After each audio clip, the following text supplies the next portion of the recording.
بسم اللہ الرحمن الرحیم۔ السلام علیکم۔ یہ کتاب آپ کے لیے کاشانہ بصیرت کی جانب سے ریکارڈ کی جا رہی ہے۔ پارٹ نمبر 14، کتاب عدل الہی، امام خمینی کی نگاہ میں اہل بیت علیہم السلام سے حب و بغض۔ چھٹی فصل، اعمال کے قبول اور رد ہونے میں اہل بیت کے حب و بغض کا اثر۔ بیان شبہ، بہت سی احادیث میں ذکر ہوا ہے کہ اہل بیت علیہم السلام کی محبت کلی طور پر عمل سے بری قرار دیتی ہے، اور ائمہ علیہم السلام کی دوستی اور محبت کے ساتھ کوئی بھی گناہ اور نافرمانی ضرر نہیں پہنچاتی، اور اس محبت کے بغیر کوئی بھی عمل و اعتقاد نتیجہ خیز ثابت نہیں ہوتا ہے۔ اس قسم کا اعتقاد خداوند متعال کی عدالت پر ایمان کے ساتھ کس طرح سازگار ہو سکتا ہے؟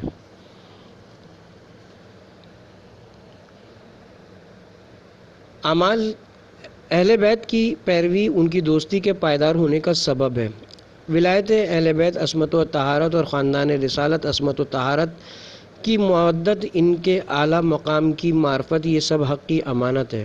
چنانچہ بہت سی تفسیروں میں لفظ امانت جو آیت کے اندر آیا ہے، اس کی تفسیر ولایت امیر المومنین علیہ السلام سے کی گئی ہے، اور اسی لیے حضرت علی علیہ السلام کی ولایت و سلطنت کا غصب کرنا امانت میں خیانت ہے، اور حضرت علی علیہ السلام کی پیروی نہ کرنا بھی خیانت کا ایک مرتبہ ہے۔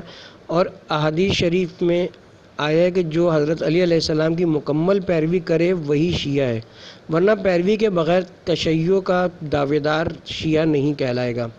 بہت سے خیالات جھوٹی اشتہا کے مانند ہوتے ہیں، مثلا محض اپنے دل میں حضرت علی علیہ السلام اور ان کی اولاد پاک کی محبت محسوس کر کے ہم مغرور ہو جاتے ہیں اور گمان کرنے لگتے ہیں کہ پیروی کے بغیر بھی یہ دوستی باقی رہ سکتی ہے۔ آخر اس پر کیوں کر اطمینان کیا جا سکتا ہے کہ اگر انسان مراقبت نہ کرے اور آثار مودت کو ترک کر دے تب بھی مودت باقی رہ سکتی ہے۔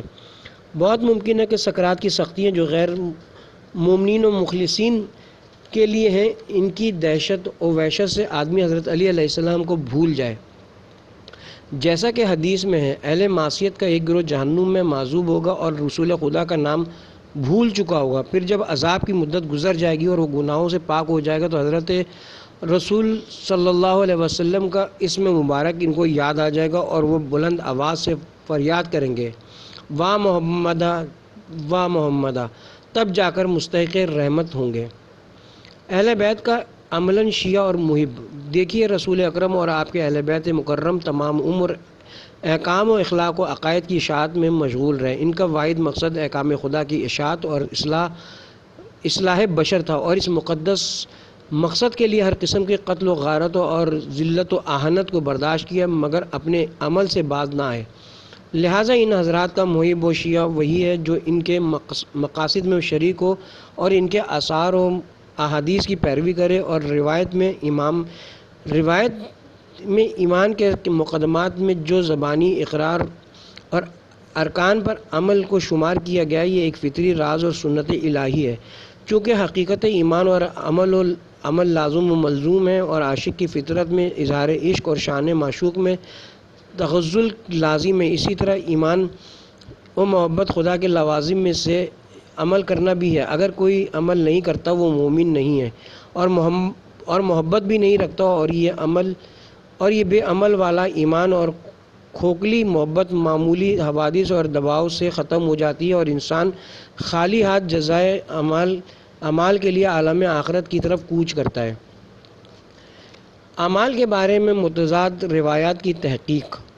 معرفت کے نتیجے میں اعمال کی قبولیت۔ راوی کہتا ہے کہ میں نے امام جعفر صادق علیہ السلام سے عرض کیا، آپ کی ایک حدیث ہم تک پہنچی ہے کہ حضور نے فرمایا، جب تم کو امام کی معرفت ہو گئی تو جو چاہے کرو۔ حضرت نے فرمایا، ہاں میں نے یہ بات کہی ہے۔ میں نے عرض کیا، چاہے اس کے بعد لوگ زنا کریں، چوری کریں، شراب پئیں؟ حضرت نے فرمایا، انا للہ و انا الیہ راجعون، خدا کی قسم ہمارے ساتھ انصاف نہیں کیا گیا، ہم تو عمل پر پکڑے جائیں اور لوگوں سے اعمال اٹھا لیے جائیں۔ بلکہ میں نے کہا تھا، جب تم کو معرفت حاصل ہو گئی تو چاہے تھوڑا عمل خیر کرو یا زیادہ، وہ قبول کر لیا جائے گا۔ اہل بیت کی سیرت سے روایت کی وضاحت۔ جان لو کہ جو شخص رسول خدا صلی اللہ علیہ وسلم اور ائمہ ہدیٰ کے حالات، ان کی عبادت کی کیفیت اور اس میں ان کی صحیح کو صحیح و کوشش اور خداوند عالم کی بارگاہ میں ان کی ذلت و مسکینت اور خوف و حزن سے متعلق روایت کی طرف رجوع کرے گا اور قاضی الحاجات کی بارگاہ میں ان کی مناجات کا مطالعہ کرے گا تو حد تواتر سے بالاتر ہے، اور سینکڑوں سے بھی زیادہ اسی طرح رسول خدا صلی اللہ علیہ وسلم اور حضرت علی علیہ السلام کو اور ائمہ علیہ السلام نے جو ایک دوسرے کو وصیتیں کی ہیں ان کی طرف رجوع کرے گا، اور ان وصیتوں کو دیکھے گا جو ائمہ نے اپنے خالص شیعوں اور خاص دوستوں کو فرمائی ہیں، اور ان تاکیدوں کو ملاحظہ کرے گا جو ان حضرات نے کی ہیں، اور خدا کی معصیت سے روکا ہے، جس سے رسول و فرا کی کتابیں بھری پڑی ہیں، تو اس کو یقین آ جائے گا جو روایت حسب ظاہر ان حدیثوں کی مخالف ہیں، ان کا ظاہر مراد نہیں ہے۔ لہٰذا اگر ان روایات کی ایسی تعویل ممکن ہو جو احادیث قطعیہ صریحہ کی مخالف نہ ہو تو ضروریات دین سے بھی ہیں، تو ہم ویسی تعویل کریں گے، یا اگر جمع عرفی ممکن ہوگی تو جمع عرفی کریں گے، ورنہ ان روایت کے علم کو ان کے قائل کی طرف لوٹا دیں گے۔ سر دست تو میں اس کتاب میں ان روایات کے اشیر حصہ بھی نہیں بیان کر سکتا اور نہ ان کی جمع کی صورت کا ذکر کر سکتا ہوں، تاہم دونوں طرف کی بعض روایتوں کو ذکر کروں گا تاکہ حقیقت حال معلوم ہو سکے۔ شیعان علی کی خصوصیات۔ کافی ہی میں امام جعفر صادق علیہ السلام سے مروی ہے کہ آپ نے مفضل سے فرمایا، پست قسم کے لوگوں سے بچو۔ حضرت علی کے شیعہ وہی ہیں جن کے شکم و شرمگاہ حرام سے آلودہ نہ ہوں، جہاد میں شدید ہوں، اپنے خالق کے لیے عمل کرتے ہوں، اس کے ثواب کی امید رکھتے ہوں، اس کے عقاب سے ڈرتے ہوں۔ اگر ایسے لوگوں کو دیکھو تو یہ حضرات جعفر صادق کے شیعہ ہیں۔ عمل کی بنیاد پر ثواب الہی۔ شیخ طائفت طوسی کی امالی میں امام رضا علیہ السلام کے واسطے سے امام محمد باقر علیہ السلام سے منقول ہے کہ آپ نے فرمایا، ہمارے شیعوں کو بتا دو ہم خدا سے بے نیاز نہیں، اور ہمارے شیعوں کو یہ خبر بھی دے دو کہ خدا کے پاس جو چیزیں وہ بغیر عمل کے نہیں مل سکتی، اور یہ بھی ہمارے شیعوں سے کہہ دو کہ قیامت کے دن سب سے زیادہ حسرت و افسوس اس کو ہوگا جو عدل و انصاف کی توصیف کرے اور اس کی عملاً مخالفت کرے اور اس کو چھوڑ کر کسی اور صفت کو اپنا لے، اور یہ بھی خبر دے دو کہ اگر انہوں نے حکم خدا پر عمل کیا تو قیامت کے دن وہی کامیاب ہوں گے۔ کافی میں امام محمد باقر علیہ السلام نے فرمایا، معصیت میں عذر تراشی نہ کرو اور باطل باتوں کی پیروی نہ کرو کہ ہم تو شیعہ ہیں اور یہی بات ہماری نجات کے لیے کافی ہے۔ خدا کی قسم ہمارا شیعہ وہی ہے جو خدا کی اطاعت کرے۔ عمل اور پرہیزگاری کے ذریعے ولایت اہل بیت پر فائز ہونا۔ امام محمد باقر علیہ السلام نے جابر سے فرمایا، اے جابر، جو لوگ اپنے کو شیعہ کہتے ہیں، کیا صرف وہ ہماری محبت کے قائل ہونا ان کے لیے کافی ہے؟ خدا کی قسم ہمارا شیعہ صرف وہی ہے جو تقوی الہی رکھتا ہو اور خدا کی اطاعت کرتا ہو، یہاں تک کہ فرمایا، لہٰذا خدا سے ڈرو اور جو خدا کے پاس ہے ثواب اس کے لیے عمل کرو۔ خدا اور کسی کے درمیان کوئی رشتہ داری نہیں ہے۔ خدا کے نزدیک سب سے محبوب اور سب سے محترم وہ ہے جو سب سے زیادہ متقی اور سب سے زیادہ اس کی اطاعت کرنے والا ہو۔ اے جابر، خدا کی قسم خدا سے تقرب صرف اطاعت کے ذریعے حاصل ہو سکتا ہے۔ ہمارے پاس آتش جہنم سے برات کی چھٹی نہیں ہے، اور نہ کسی کے پاس خدا کے خلاف کوئی حجت ہے۔ جو خدا کا مطیع ہے وہ ہمارا دوست ہے، جو خدا کا نافرمان ہے وہ ہمارا دشمن ہے، اور ہماری ولایت کا حصول صرف عمل و تقوی ہی سے ہو سکتا ہے۔ شیعوں کا حد وسط سے ہونا۔ کافی شریف میں منقول ہے کہ حضرت امام محمد باقر علیہ السلام نے فرمایا، اے شیعان آل محمد کی جماعت، تم حد وسط میں رہ کر غالی لوگ تمہاری طرف رجوع کریں اور تالی تم سے ملحق ہو جائیں۔ انصار میں سے کسی شخص نے جس کا نام سعد تھا عرض کیا، میں قربان جاؤں، غالی کیا ہے؟ فرمایا، غالی ایک قوم ہے جو ہمارے بارے میں ایسی باتیں کہتی ہے جو ہم اپنے بارے میں نہیں کہتے، نہ یہ لوگ ہم سے ہیں اور نہ ہم ان سے ہیں۔ سعد نے پھر پوچھا، تالی کیا ہے؟ فرمایا، وہ شخص ہے جو طالب ہدایت ہے مگر اس کا راستہ نہیں جانتا، وہ چاہتا ہے کہ اس کو خیر ملے اور وہ عمل کرے۔ اس کے بعد امام شیعوں کی طرف متوجہ ہوئے اور فرمایا، خدا کی قسم ہمارے پاس خدا کی طرف سے برات اور آزادی کا پروانہ نہیں ہے، ہمارے اور خدا کے درمیان کوئی رشتہ داری نہیں ہے اور نہ ہی ہم خدا پر کوئی حجت رکھتے ہیں۔ ہم بھی خدا سے تقرب اس کی اطاعت و فرما برداری کے ذریعے حاصل کرتے ہیں۔ تم میں سے جو خدا کا مطیع و فرما بردار ہوگا، جو ہماری ولایت و دوستی اسی کو فائدہ پہنچائے گی، اور جو مطیع و فرما بردار نہ ہوگا، ہماری ولایت اس کو فائدہ نہ پہنچائے گی۔ تم پر واقع ہو مغرور نہ ہو، تم پر واقع ہو مغرور نہ ہو۔ انسان اپنے اعمال کا گروی ہے۔ نیز کافی شریف میں منقول ہے کہ حضرت امام محمد باقر علیہ السلام نے فرمایا، اور رسول خدا نے کوہ صفا پر کھڑے ہو کر فرمایا، اے اولاد ہاشم، اے اولاد عبد المطلب، میں تمہارا رسول ہوں، میں تم پر مہربان ہوں، لیکن میرا عمل میرے لیے اور تم میں سے ہر ایک کا عمل اس کے لیے۔ یہ نہ کہنا کہ محمد ہم سے ہیں اور جہاں وہ داخل ہوں گے عنقریب ہم بھی وہیں داخل ہوں گے، نہیں، خدا کی قسم ایسا نہیں ہے۔ اے عبد المطلب کی اولاد، تم میں اور دوسروں میں بھی میرا دوست وہی ہے جو متقی و پرہیزگار ہے۔ آگاہ ہو جاؤ، اگر تم قیامت میں اپنی پیٹھ پر دنیا لادے ہوئے آئے اور دوسرے لوگ آخرت لادے ہوئے آئے تو میں تم کو نہیں پہچانوں گا۔ محبت علی کا ناکافی ہونا۔ جابر کی جو روایت گزر چکی ہے اسی میں ہے کہ امام محمد باقر علیہ السلام نے فرمایا، اے جابر، فاسد مذاہب و باطل آرا تم کو دھوکہ نہ دیں کہ تم یہ گمان کر لو کہ صرف حضرت علی کی محبت کافی ہے۔ کیا اگر کوئی شخص کہے میں علی کو دوست رکھتا ہوں اور ولایت علی کا قائل ہو، لیکن فعال نہ ہو اور کثرت سے عمل نہ کرتا ہو، تو کیا یہ اس کے لیے کافی ہو سکتا ہے؟ اگر کوئی کہے میں رسول خدا کو دوست رکھتا ہوں، باوجود یہ کہ رسول صلی اللہ علیہ وسلم علی علیہ السلام سے بہتر ہیں، لیکن رسول کی سیرت پر عمل نہ کرے اور آپ کی سنت کی پیروی نہ کرے، تو کیا حضرت کی محبت اس کو کوئی فائدہ پہنچے گا؟ امام سجاد علیہ السلام کا خوف خدا سے گریہ وزاری کرنا۔ طاؤس کی مشہور روایت میں ہے کہ راوی نے سنا کسی طرف سے آہ و زاری کی آواز آ رہی ہے، تھوڑی دیر کے بعد آواز رک گئی، لگتا ہے کہ تذریح کرنے والا بے ہوش ہو گیا۔ جب یہ اس کے سرانے پہنچے تو دیکھا امام زین العابدین علیہ السلام تھے۔ انہوں نے حضرت کا سر اپنی گود میں رکھا اور کہنے لگے، آپ تو فرزند رسول ہیں، جگر گوشے بطول ہیں، بہشت تو آپ ہی کی ہے۔ اس پر امام نے فرمایا، خدا نے جنت اس کے لیے پیدا کی ہے جو اس کا مطیع و فرما بردار ہو، خواہ غلام حبشی کیوں نہ ہو، اور جہنم ان لوگوں کے لیے خلق کی ہے جو نافرمان ہیں، چاہے وہ سید قریشی ہوں۔ یہ وہ چند صریح و واضح احادیث شریف ہیں جو بتاتی ہیں کہ ہم اہل دنیا جو جھوٹی امید رکھتے ہیں وہ غلط و باطل اور شیطانی خواہشات اور عقل و نقل کے مخالف ہیں، اور قرآن کی آیت شریفہ اس کے علاوہ ہیں۔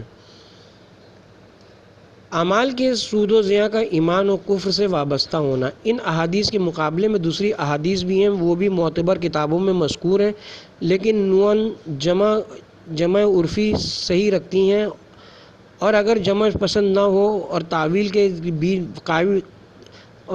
کے بھی قائل نہ ہوں تو پھر چونکہ یہ تمام صحیح و صریح اور متواتر احادیث ہیں جو ظواہر قرآن و نصوص فرقان و عقل سلیم و ضرورت مسلمین کے تحت ان کی تائید ہوتی ہے، اس لیے ان کا مقابلہ نہیں کیا جا سکتا۔ ان میں سے ایک روایت وہ ہے جسے شیخ کلینی نے روایت کی کہ امام جعفر صادق علیہ السلام نے فرمایا، ایمان کے ساتھ کوئی بھی عمل مضر نہیں ہے، جیسے کفر کے ساتھ کوئی عمل فائدہ مند نہیں ہے۔ اسی مضمون کی چند اور احادیث منقول ہیں۔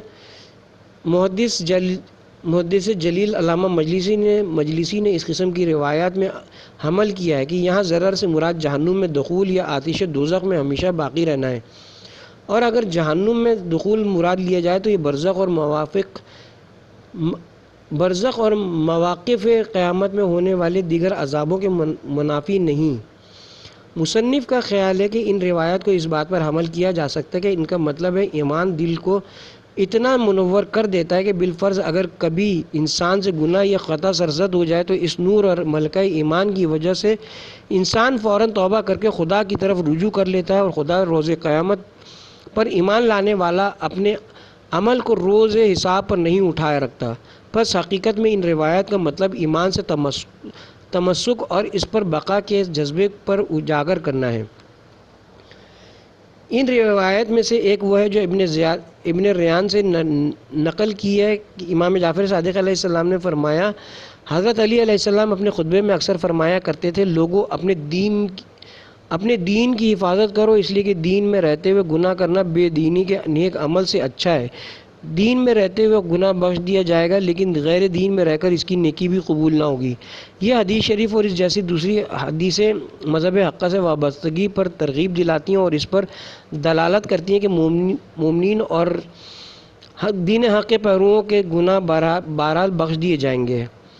اسی لیے یہ بات کہی جا سکتی ہے کہ ان کے گناہ دوسروں کی نیکیوں سے بہتر ہیں، کیونکہ وہ نیکیاں قبول نہ ہوں گی، بلکہ شاید وہ حسنات جن میں ایمان اور ولایت جیسی شرائط قبولیت نہ ہوں، خود ان کے اندر ایسی ظلمت و تاریکی سے جو مومنین کے گناہوں کی تاریکی سے کہیں زیادہ شدید ہے، کیونکہ مومنین تو اپنے نور ایمان کی وجہ سے خوف و رجا کی حالت میں ہیں، جو ان کے ہاں مفقود ہے۔ مختصر یہ کہ اس حدیث کی دلالت اس بات پر بہرحال نہیں ہے کہ گناہ گار اہل ایمان سے کوئی مواخذہ نہیں ہوگا، اور یہ مطلب واضح ہے۔ اور ان احادیث میں سے جو مشہور بین الفرقین میں ہے، علی کی محبت وہ نیکی ہے جس کے ساتھ کوئی گناہ ضرر نہیں پہنچا سکتا، اور علی کی دشمنی وہ گناہ ہے جس کے ساتھ کوئی نیکی نفع نہیں پہنچا سکتی۔ یہ حدیث شریف بھی اسی حدیث کی ایک کڑی ہے جس کو ہم ایمان کے سلسلے میں پہلے بیان کر چکے ہیں۔ اس حدیث کا مطلب وہی ہے جو علامہ مجلسی نے ذکر فرمایا ہے کہ ضرر سے مراد یہ دخول جہنم یا آتش دوزخ میں ہمیشہ رہنا ہے، یعنی مولا کائنات کی محبت وہ سرمایہ ایمان اور اتمام و اکمال ایمان ہے کہ جس کی وجہ سے شفاعت کرنے والوں کی شفاعت انسان کو نصیب ہوگی اور وہ دوزخ سے نجات پا جائے گا۔ اور یہ مطلب جیسا کہ میں نے عرض کیا برزخ کے گوناگوں عذاب کے منافی نہیں ہے، جیسا کہ خود حدیث میں بھی ہے، تم اپنے برزخ کا انتظام کرو، ہم قیامت میں تمہاری شفاعت کریں گے۔ یا پھر حدیث کا مطلب وہ ہے جو ہم نے عرض کیا ہے، مولا کی محبت دل میں وہ نورانیت اور ملکہ ایمان پیدا کر دیتی ہے کہ آدمی گناہ سے بچنے لگتا ہے، اور اگر کبھی مبتلا ہو بھی گیا تو توبہ و انابت کے ذریعے اس کی اصلاح کر لیتا ہے، ایسا نہیں کرتا کہ معاملہ ہاتھ سے نکل جائے۔ تفسیر سورہ فرقان کی آیت کے ذیل میں اسی مضمون کی روایات وارد ہوئی ہیں۔ جو لوگ خدا کا کوئی شریک نہیں قرار دیتے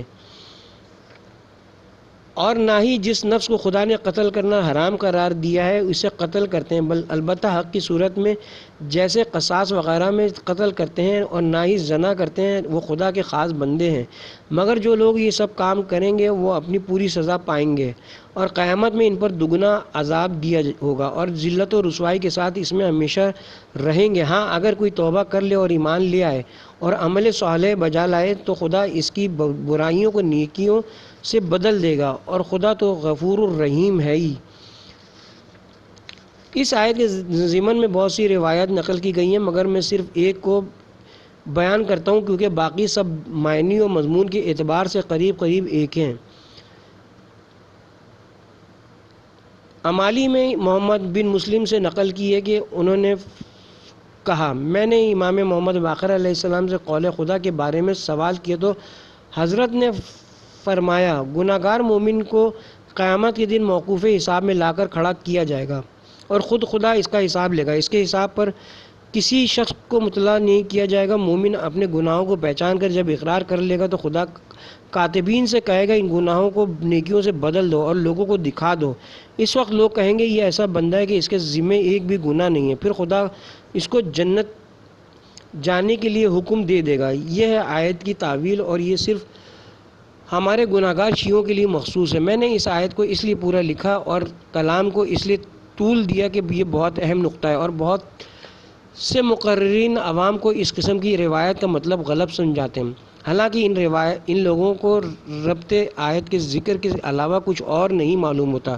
اس لیے طول کلام کے لیے معذرت خواہ ہوں۔ جو شخص بھی آیت کی ابتدا و انتہا کو غور سے پڑھے گا وہ سمجھ لے گا کہ ہر شخص مطلقاً اپنے اعمال میں گرفتار ہے اور اپنی برائیوں کے بارے میں جواب دہ ہے۔